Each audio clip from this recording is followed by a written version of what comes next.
इस बीच आ रही है बड़ी खबर, आपको बता दें दिल्ली एनसीआर में दहशत फैलाने वाले गैंगस्टर के खिलाफ दिल्ली पुलिस का बड़ा अभियान। इस वक्त की बड़ी और अहम खबर, गैंगस्टर्स के खिलाफ दिल्ली पुलिस की बड़ी मुहिम चल रही है और दिल्ली के हर जिले में पुलिस कार्रवाई कर रही है। दिल्ली एनसीआर में गिरफ्तारियां और मुठभेड़ इस वक्त चल रही हैं और बता दें आपको कि यूपी से लेकर दिल्ली तक लगातार अपराधियों के खिलाफ ऑपरेशन चल रहा है। लेकिन इस वक्त दिल्ली पुलिस भी ऑपरेशन चला रही है। वांछित अपराधियों के खिलाफ अभियान छेड़ दिया दिल्ली पुलिस ने।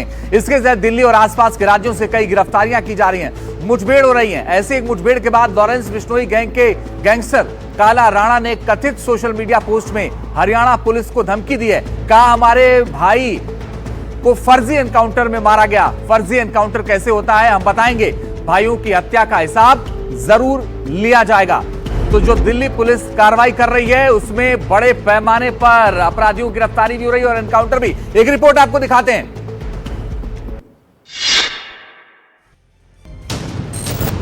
दिल्ली एनसीआर में गैंगस्टर्स के खिलाफ ताजा ऑपरेशन से अपराध की दुनिया में हड़कंप है। 18 सितंबर को दिल्ली पुलिस ने यह ऑपरेशन शुरू किया। इसके तहत दिल्ली, सोनीपत, संपला, झज्जर, रोहतक और बहादुरगढ़ में एक साथ करीब 60 ठिकानों पर छापे पड़े। कई अपराधी गिरफ्तार हुए। हरियाणा के यमुनानगर जिले के धौलरा गांव में 50,000 का इनामी बदमाश रजत लाडवा ढेर हो गया। उसके पास से जिग्ना पिस्टल बरामद की गई। इस बदमाश ने एक ज्वेलरी शॉप के बाहर फायरिंग की थी। उसी का एक साथी अमन लाडवा पैर पर गोली लगने से घायल हुआ है। इसके बाद लॉरेंस बिश्नोई गैंग के गैंगस्टर काला राणा ने कथित सोशल मीडिया पोस्ट में हरियाणा पुलिस को धमकी दी है। कहा है कि हमारे भाई फर्जी एनकाउंटर में मारे गए। फर्जी एनकाउंटर कैसे होता है हम बताएंगे। भाइयों की हत्या का हिसाब जरूर होगा। एनडीटीवी इस सोशल मीडिया पोस्ट की पुष्टि नहीं करता। और इस बीच बीती रात दिल्ली की साउथ ईस्ट पुलिस ने भी संगठित अपराध के खिलाफ ऑपरेशन आघात नाम से एक ऑपरेशन शुरू किया है। इसके तहत दिल्ली पुलिस ने दक्षिण पूर्वी दिल्ली के हर थाना क्षेत्र से अपराधियों की धरपकड़ की। रात भर पुलिस की कई टीमें पहले से चिन्हित जगहों पर दबिश देती रहीं। अलग अलग अपराधों के 63 आरोपियों को गिरफ्तार किया गया। भारी मात्रा में हथियार, ड्रग्स, शराब, जुए का पैसा बरामद किया गया है।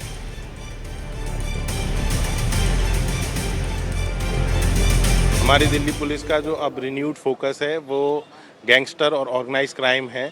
इनके कमर तोड़ने के उद्देश्य से हमारे दक्षिण पूर्वी जिला पुलिस ने संयुक्त आयुक्त श्री संजय जैन सर के नेतृत्व में ऑपरेशन आघात प्लान किया और इसे पिछले 24 घंटे में एग्जीक्यूट किया।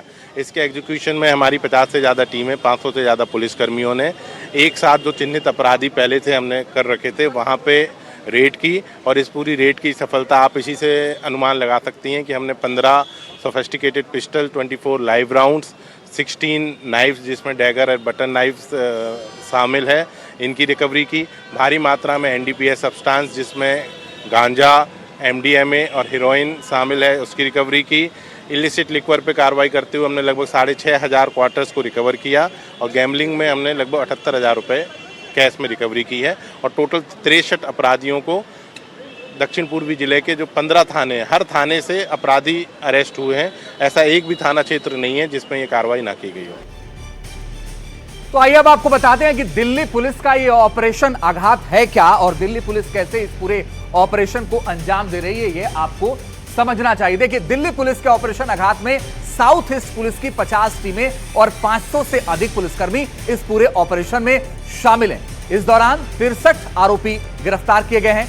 काफी मात्रा में हथियार बरामद किया गया, जैसे 15 पिस्टल बरामद हुई हैं। इसके अलावा 25 लाइव राउंड बरामद हुए हैं, 16 बड़े चाकू बरामद हुए हैं और इतना ही नहीं, ड्रग्स, गांजा, एमडीएम, हेरोइन ये सब भी पुलिस ने बरामद किए। इसके अलावा शराब की 6500 बोतलें भी बरामद की गई हैं। 78,000 रुपए जुए का पैसा भी पकड़ा गया है और बड़ी बात यह है कि ऑपरेशन अभी भी लगातार जारी है। यह आपको समझना होगा कि यह ऑपरेशन आखिर क्यों शुरू किया गया। लेकिन बड़ी और अहम बात यह है कि खबरों में आगे बढ़ें उससे पहले आपको बताते हैं कि 4 बजे की 4 क्राइम से जुड़ी कौन कौन सी बड़ी खबरें हैं। तो जो 4 बड़ी खबरें हैं क्राइम जुड़ी, पहली बड़ी खबर मणिपुर से। मणिपुर में असम राइफल्स की गाड़ी पर घात लगाकर हमला कर दिया गया।